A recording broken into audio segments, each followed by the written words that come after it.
हमार पहुना, हमार मितान, हमार संस्कृति, हमार खेत खलिहान, ये सब हवाए हमार छत्तीसगढ़ के पहचान। मोर गोट तोर बारी, अब आ गई हमार संगवारी। नेता और बहुत असंगीत रहता है कि चार आदमी जिससे मैं बात कर रहा हूँ पता नहीं किसका कैमरा चालू है और किससे बातचीत है, तो बहुत सारे अंकुश आप लोग लगाते हैं और आप लोग जहाँ रहेंगे वहाँ पर मैं ऐसा मानता हूँ कि कोई कमी कोई नहीं होगी। निश्चित रूप से आप सभी का आयोजन बड़ा आयोजन है, चीज को आपने बुलाया और एक निवेदन करूंगा, अभी हमारा देश बहुत गंभीर परिस्थितियों से गुजर रहा है। एक बात स्पष्ट करना चाह रहा हूँ, पहलगाम की घटना के पश्चात और कुछ समय के पश्चात इस देश में पता नहीं माँ भारती की कृपा बरस रही है, पता नहीं कब गृह युद्ध हो जाए, ऐसे हालात पैदा किए जा रहे हैं। भाई से लड़ाने का काम इस समय में, ऐसे गंभीर समय में पत्रकारों की भूमिका और महत्वपूर्ण हो जाती है। जिस व्यक्ति को मुसलमानों में सिर्फ कसाब दिखता है, मोहम्मद हाफिज दिखता है, उन व्यक्तियों को यदि अबुल कलाम आजाद, कैप्टन अब्बी और यदि हमारे देश के शहीद अशफाकुल्लाह खान जैसे लोग नहीं दिखते तो समझ जाइए वो गलत मीडिया का शिकार है और गलत लोगों की संगत का शिकार है। ये देश बहुत महान देश है और इस देश में मुझे अच्छे से याद है, आपातकाल नगर हमें पढ़ने वाला व्यक्ति हूँ, बीजेएमसी एक सेमेस्टर में कर चुका हूँ। कलम कभी बिकती नहीं थी, रुकती नहीं थी और लोग बुलाकर स्वीकार करते थे। ऐसे ऐसे कलमकार हुए हैं, ऐसे ऐसे व्यक्ति हुए हैं। एक जाने माने पत्रकार खुशवंत सिंह ने कहा आपका अभिनेता से कि बना दोगे, एक पत्रकार बनने से लालू यादव जी आशीर्वाद बनाए रखना आप लोगों का, मैं आपका सहयोगी हूँ। इस समय में आपने मुझे बुलाया, पहलगाम के सभी शहीदों, सभी हमारे देश के लोगों को मैं अपने सत्तर से श्रद्धांजलि देता हूँ। आपने मुझे यहाँ बुलाया है, इतना अच्छा आयोजन आपने किया है, आगे और करेंगे। उनको भी स्मृति चिन्ह देकर और पुष्प देकर है। श्री सागर राजनीति क्षेत्र में भी अपना झंडा गाड़ चुके हैं और पत्रकारिता। नमस्कार कहता हूँ और सर्वप्रथम मैं कलीम को बहुत बधाई देता हूँ कि जोगी जगत न्यूज़पेपर का आज 8वां वार्षिक उत्सव आप मनाने जा रहे हैं।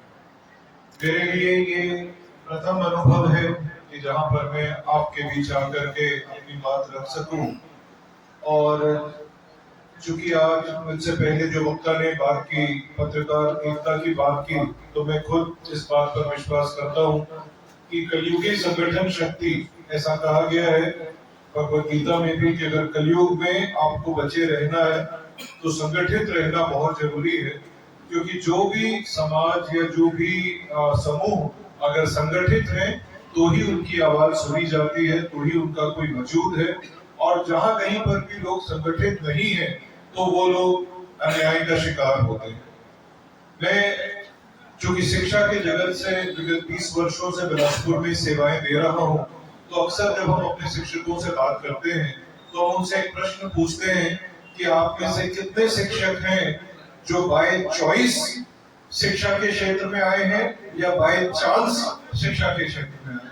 तो वही सवाल मेरा आप सभी आदरणीय जनों से भी है कि आप बाय चॉइस एक पत्रकार बने हैं या बाय चांस एक पत्रकार बने, क्या बने हैं सर? देखिए मेरा दोनों कार्ड ढके हुए हैं, आपको जोर से बोलना पड़ेगा। बाय चॉइस की बाय चांस? देखिए अगर बाय चॉइस आप बने तब बहुत मुबारक बात है, क्योंकि आप ही वो लोग हैं जिन्होंने बाय चॉइस अगर किया है, तो आप ही वो लोग हैं जिनकी वजह से एक प्रजातंत्र के चौथे मजबूत स्तंभ के रूप में आपने अपनी एक ख्याति अर्जित की है। पर बहुत सारे साथी जो अभी थोड़ी देर पहले भाई साहब कह रहे थे कि बहुत सारे साथी बाय चांस बन जाते हैं, तो जब बाय चांस एक शिक्षक बनता है तो वो मास्टर हो जाता है और वो सिर्फ मास्क करने का इंतजार करता है कि महीना खत्म हो तो मेरी पगार मिले। वो बच्चों की पढ़ाई के ऊपर ध्यान नहीं देता, इसलिए उसे इज्जत भी नहीं मिलती और पैसे भी नहीं मिलते और वो भटकता रहता है।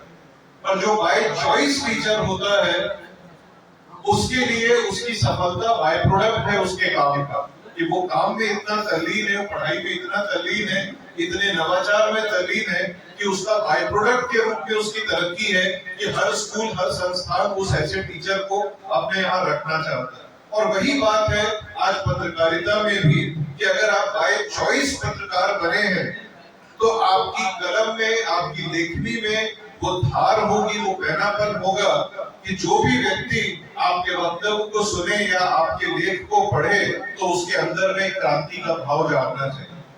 आज सुबह जब व्यक्ति सोकर के उठता है और अपने घर के मेज पर जब बैठ करके चाय की चुस्कियां लेता है, तो आज भी मुझे लगता है कि 10 में से 9 लोग किसी न किसी अखबार को लेकर के ही बैठते हैं। पर अखबार में आप पत्रकारों की फोटो नहीं होती, पर पत्रकार आप वही हैं जिनकी लेखनी से उसका दिन शुरू होता है। अगर आपने एक सकारात्मक कविता लिखी है या एक स्टोरी भी लिखी है तो उसका दिन बेहतर बनता है। आपने अगर कहीं ध्यान आकर्षण किया है किसी अन्याय के ऊपर में, तो वो व्यक्ति पूरा दिन सोचता है कि इस अन्याय से लड़ने के लिए मैं क्या कर सकता हूँ। आपने अगर एक समाज सुधार का सुझाव दिया है तो वो व्यक्ति सोचता है कि मैं भी आपके साथ कैसे जुड़ जाऊं। तो ये उन्हीं लोगों के साथ होता है जो पत्रकार बाय चॉइस बनते हैं, और जब वो लिखते हैं तो ये भूल जाते हैं। जैसे हम कहते हैं कि क्लास में जब टीचर पढ़ाता है तो हम उसे कहते हैं कि उस समय आप अपने घर की समस्याओं को भूलकर आइए। विद्यालय में आप आते हैं तो सारे तनाव को बाहर छोड़कर आइए, क्योंकि वो बेकसूर बच्चे, निर्दोष बच्चों को ये नहीं पता है कि आपकी सैलरी में क्या कटौती हुई है या आप कितने तकलीफ में हैं। वो बच्चा आपके ऊपर निर्भर है अच्छी शिक्षा के लिए। तो ऐसे ही मैं आप पत्रकार भाइयों से विनम्र निवेदन करता हूँ ये कि आपकी लेखनी को, आप अपनी लेखनी से कितना लोगों को प्रभावित करते हैं आपको पता नहीं। आपका एक लेख एक नौजवान भी पढ़ता है, एक मिडिल क्लास, एक मिडिल एज का व्यक्ति भी पढ़ता है और एक बुजुर्ग भी पढ़ता है। तो जब हम ये कहते हैं सामान्य भाषा में कि शब्द संभाल कर बोलिए, शब्द के हाथ ना पाओ, एक शब्द औषध करे और एक शब्द करे घाव, तो वो शब्दों की जब लेखनी बन के आता है तो आप ही समाज की दिशा और दशा तय करते हैं।